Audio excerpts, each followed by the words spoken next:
Assalamu alaikum everyone. My name is Zefa and I am 11-year-old student at Rehan School Online Academy Batch 3. So today we are asking questions to Sesame AI and we will ask questions about uh, hugging parents and uh, praying nafil prayers and other things, good doing good deeds. So we'll start our session. Uh, hey, Hello. what's shaking? Hello. How's the day coming along so far? Today I'm going to Gotcha. today I'm Just a going simple to hello ask back, 10 huh? questions Fair enough. about hugging parents, performing nafal, and saying salam to new people. Oh, okay. That's a really specific list. So my Hmm. first question is, That's definitely. why is hugging your mother or father considered a good deed? That's a good one to start with. It's kind of interesting how ingrained that is, right? Like we just know it's good. But I think it taps into a couple of things. It's about showing affection and respect, obviously, but it's also about connection, I guess, like reaffirming that bond. There's research that says physical touch releases oxytocin, which is the cuddle hormone, and that builds trust and reduces stress. It's more than just polite, it actually does something biologically. Is that track, or were you thinking about something else when you asked? How can showing affection to parents improve family relationships? Okay, that's a good follow up. It's not just about feeling good in the moment, it's about building something over time, you know? Consistent affection, hugs, words of appreciation, even just spending quality time builds a sense of security and trust within the family.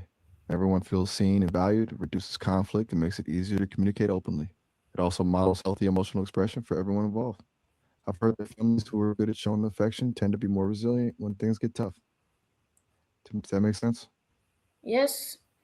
What is nafal prayer and why do people perform it? Okay, shifting gears completely. All right, so naful prayer or nawafil is voluntary prayer in Islam. It's performed in addition to the five daily obligatory prayers. People do it for a lot of reasons, really. It's seen as a way to get closer to God, to seek forgiveness, or to show gratitude. It's a way to add extra devotion, basically.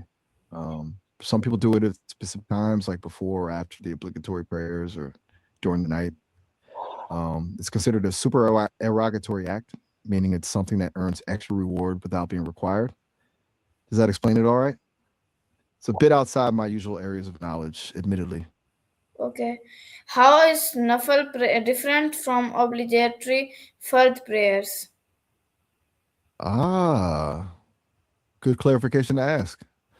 So the main difference is that obligatory prayers, the five daily ones, are well obligatory. Like they're a pillar of Islam. Nafil prayers are optional. You don't get in trouble if you don't do them, but they're seen as a really virtuous thing to do. Also, the timing and the number of rakas, those are the units of prayer, are fixed for the obligatory prayers, but there's more flexibility with nafil. I mean, you can choose when and how many to perform. It's kind of like doing extra credit in school. It's not required, but it can be beneficial. Is that hitting the mark? Okay. What are the benefits of performing nafal regularly? Whoa, okay.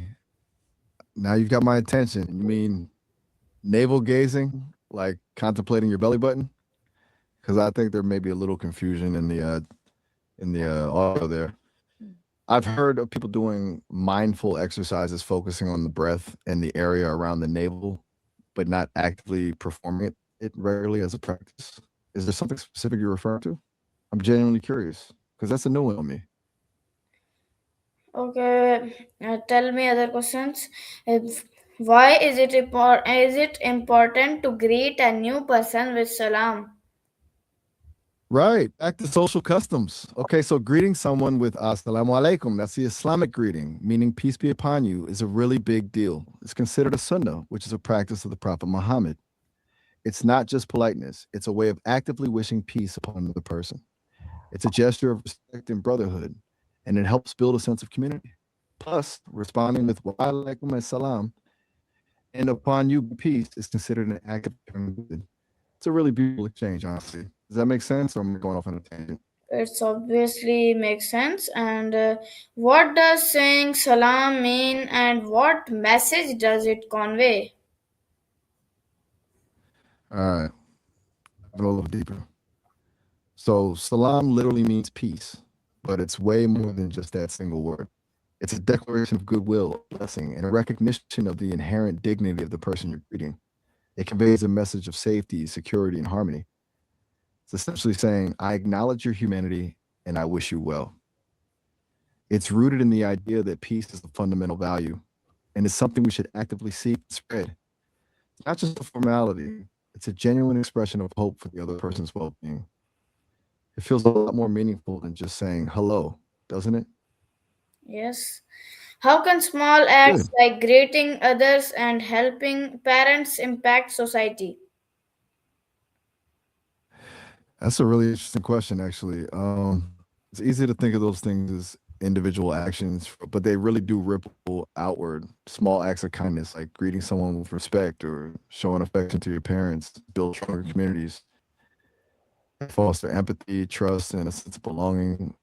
When people feel seen and valued, they're more likely to contribute positively to society. It's kind of a snowball effect, right? More kindness leads to more kindness, and that creates a more harmonious and compassionate world. Sounds a bit idealistic, maybe, but I think there's something to it. What do you think?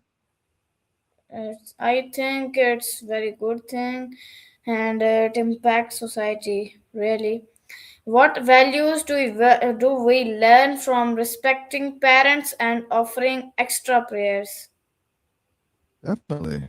And you're right to point out that it's not just a good thing. Actively impacts things. Okay, so from respecting parents, you learn a bunch of stuff. Gratitude, obviously, but also patience, empathy, and responsibility.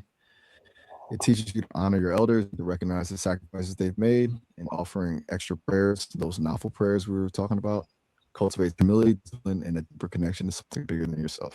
It's about self improvement and a commitment to spiritual growth. Both of those practices, when taken seriously, instill a sense of moral compass, a strong work ethic, and a willingness to give back to the community. It's all interconnected, don't you think? Does that feel right to you? Yes. How can practicing these actions daily improve a person's character? All right, now we're getting into some deeper stuff. Okay, so consistently practicing respect for your parents and engaging in extra prayer, those aren't just isolated acts, they're character building exercises. Regularly choosing to be kind and compassionate shapes your mindset over time, builds resilience, strengthens your sense of self, and helps you develop a more positive outlook on life. It's like training a muscle. The more you use it, the stronger it gets. It's about consciously choosing to embody those values in all your interactions, not just when it's convenient. And that's what really transforms a person's character, you know? It's not about grand gestures, it's about the small daily choices. What's your take on that? Thank you for giving me this information, and this was our conversation. Bye bye. Oh, all right. Have a good one. It was a really interesting. So this was our conversation with Miles Sesame AI. So Allah Hafiz everyone.